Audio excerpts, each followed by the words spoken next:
فیضان درود و سلام، فیضان درود و سلام، فیضان درود و سلام. صلو علی الحبیب صلی اللہ علی محمد صلی اللہ علیہ وسلم. الحمدللہ رب العالمین والصلاة والسلام على سید المرسلین. اما بعد فاعوذ باللہ من الشیطان الرجیم. بسم اللہ الرحمن الرحیم. الصلاة والسلام علیک یا نبی اللہ وعلی آلک واصحابک یا نور اللہ.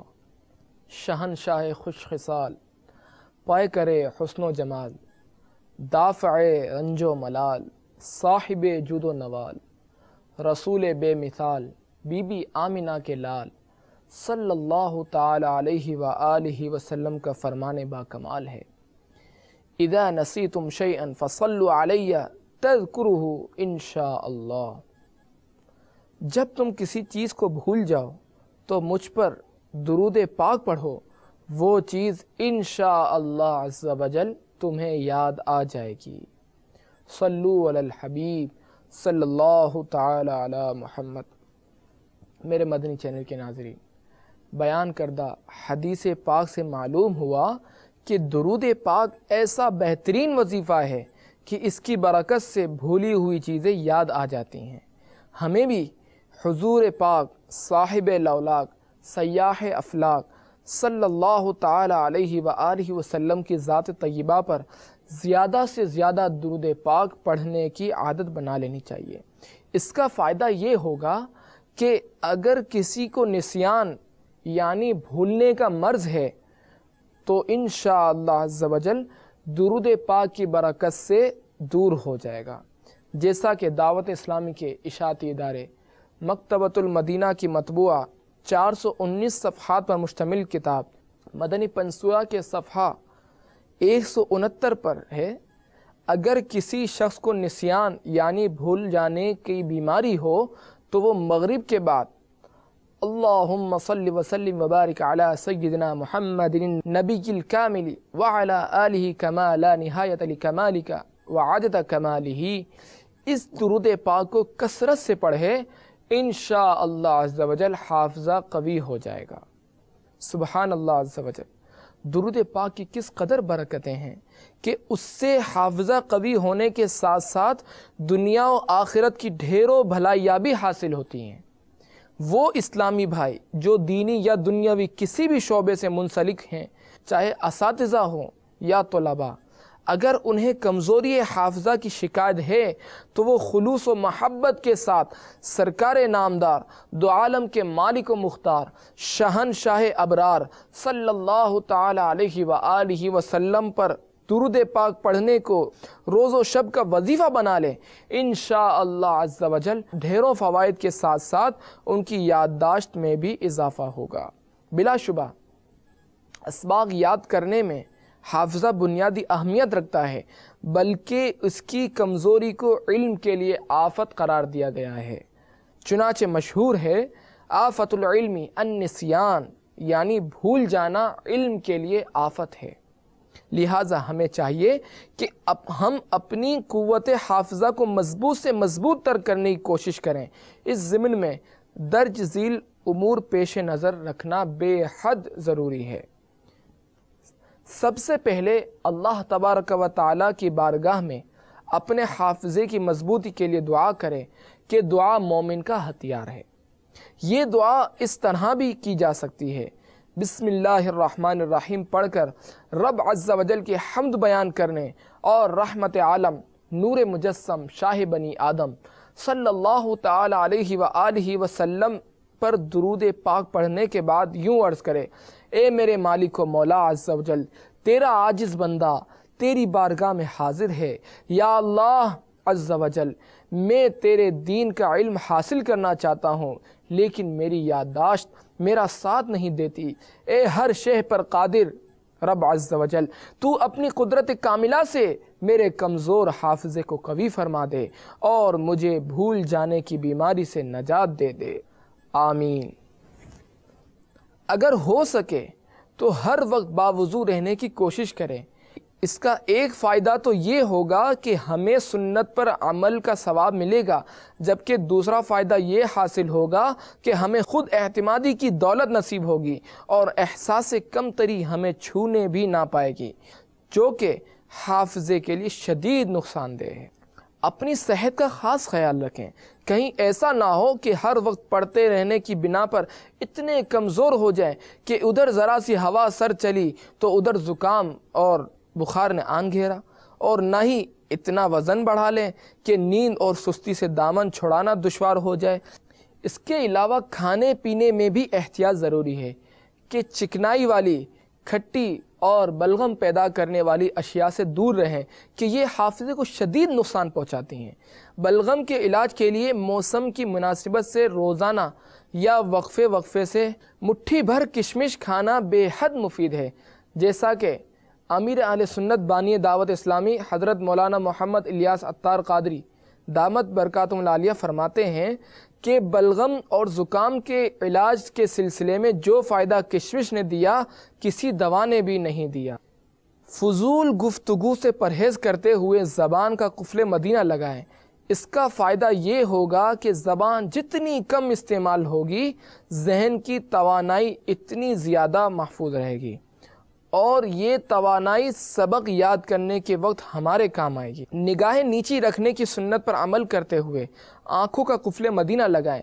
غیر ضروری اور گناہوں بھرے خیالات سے بھی بچتے رہیے۔ اس کا بھی یہی فائدہ ہوگا کہ ہمارے ذہن کی توانائی محفوظ رہے گی۔ صلو علی الحبیب صلی اللہ تعالی علی محمد۔ میرے مدنی چینل کے ناظرین، یاد رکھیے، قوت حافظہ کو برقرار رکھنے اور ذہنی سکون حاصل کرنے کے لیے تقریباً بیک وقت 7 گھنٹے کی نیند بے حد ضروری ہے۔ کہیں ایسا نہ ہو کہ پہل تو پڑھائی کے جوش میں نیند کو فراموش کر بیٹھے، لیکن چند دنوں کے بعد تھکاوٹ کا احساس آپ کے دل و دماغ کو ایسا گھیرے کہ تھوڑی سی دیر پڑھنے کے بعد ذہن پر غنودگی چھانے لگے اور آپ نیند کی آغوش میں جا پڑیں۔ نیند کے بعد مکمل طور پر تازہ دم ہونے کے لیے حصول ثواب کی نیت سے باوضو سونے کی عادت بنائیں، اور سونے سے پہلے تسبیح فاطمہ رضی اللہ تعالی عنہ یعنی 33 بار سبحان اللہ، 33 مرتبہ الحمدللہ اور 34 مرتبہ اللہ اکبر پڑھ لیں۔ اگر آرام کرنے کے بعد بھی پڑھائی کے دوران نیند کا غلبہ ہونے کی شکایت ہو تو روزانہ 1 گلاس میں 1 لیمو کو نچوڑیں اور اس میں 1 چمچ شہد کا ملا کر پی لیں۔ یہ بے حد مفید ہے۔ امیر اہل سنت دامت برکاتہم العالیہ فرماتے ہیں کہ خلاف معمول نیند کا آنا جگر کی کمزوری پر یعنی دلالت کرتا ہے، اور اس کا علاج یہ ہے کہ لیمو والے پانی میں شہد کا 1 چمچ نہارمو استعمال کریں، انشاءاللہ عز و جل فائدہ ہوگا۔ صلو علی الحبیب صلی اللہ تعالی علی محمد۔ میرے مدنی چینل کے ناظرین، علم دین کی بات سن کر اسے یاد رکھنے کا بہترین طریقہ یہ بھی ہے اسے لکھ کر دہرا لینے کے بعد وقتاً فوقتاً کسی دوسرے اسلامی بھائی کو زبانی سنا کر محفوظ ترین بنا لیجئے، کہ ایک دوسرے کو سنا کر یاد کرنا صحابہ کرام علیہم الرضوان کی سنت بھی ہے، جیسا کہ حضرت سیدنا انس رضی اللہ تعالیٰ عنہ فرماتے ہیں کہ ہم لوگ رسول اکرم نور مجسم شاہ بنی آدم صلی اللہ تعالیٰ علیہ وآلہ وسلم کے ارشادات سنتے تھے، پھر جب مدنی آقا صلی اللہ تعالیٰ علیہ وآلہ وسلم مجلس سے تشریف لے جاتے تو ہم آپس میں آپ صلی اللہ تعالیٰ علیہ وآلہ وسلم کی زبان اقدس سے نکلنے والے ارشادات کا بالترتیب باری باری دور کرتے۔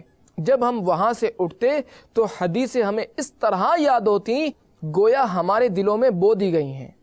حضرت سیدنا امیر معاویہ رضی اللہ تعالیٰ عنہ اپنا آنکھوں دیکھا حال بیان کرتے ہیں کہ صحابہ کرام علیہم الرضوان فرض نمازوں کے بعد مسجد نبوی علی صاحب الصلاۃ والسلام میں بیٹھ کر حدیث پاک کا مذاکرہ کیا کرتے تھے، یعنی ایک دوسرے کو سنایا کرتے تھے۔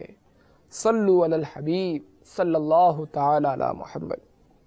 میرے مدنی چینل کے ناظرین، حافظے کی کمزوری کا ایک سبب ہماری گناہوں بھری زندگی بھی ہے۔ کہا جاتا ہے النسیان من العصیان، نسیان عصیان کے باعث ہوا کرتا ہے۔ اگر ہم اپنی زندگی گناہوں میں بسر کرتے رہے تو اس کی نحوست کی وجہ سے جہاں اللہ تبارک و تعالیٰ کی ناراضگی مول لینی پڑے گی، وہیں کمزوری حافظہ کا نقصان بھی اٹھانا پڑے گا۔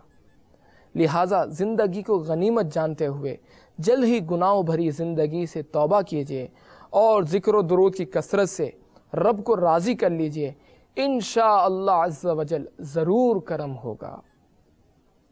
حجت الاسلام حضرت سیدنا امام محمد غزالی علی رحمۃ اللہ الہادی فرماتے ہیں، اگر تم جلد توبہ کرو گے تو امید ہے کہ عن قریب گناہوں پر اصرار کرنے کے مرض کا تمہارے دل سے کما یعنی خاتمہ ہو جائے گا، اور گناہوں کی نحوست کا بوجھ تمہاری گردن سے اتر جائے گا، اور گناہوں کی وجہ سے قساوت قلبی یعنی دل کی سختی پیدا ہوتی ہے، اس سے ہرگز بے خوف نہ ہو، بلکہ ہر وقت اپنے دل پر نگاہ رکھو، کیونکہ بعض صالحین رحمہم اللہ المبین نے فرمایا ہے، بے شک گناہ کرنے سے دل سیاہ ہو جاتا ہے، اور دل کی سیاہی کی علامت یہ ہوتی ہے کہ گناہوں سے گھبراہٹ نہیں ہوتی، طاعت یعنی عبادت کے لیے موقع نہیں ملتا، نصیحت سے کوئی فائدہ نہیں ہوتا یعنی نصیحت و بیان سن کر دل پر اثر نہیں ہوتا۔ لہذا کسی گناہ کو ہرگز معمولی خیال نہ کریں۔ صلو علی الحبیب صلی اللہ تعالی علی محمد۔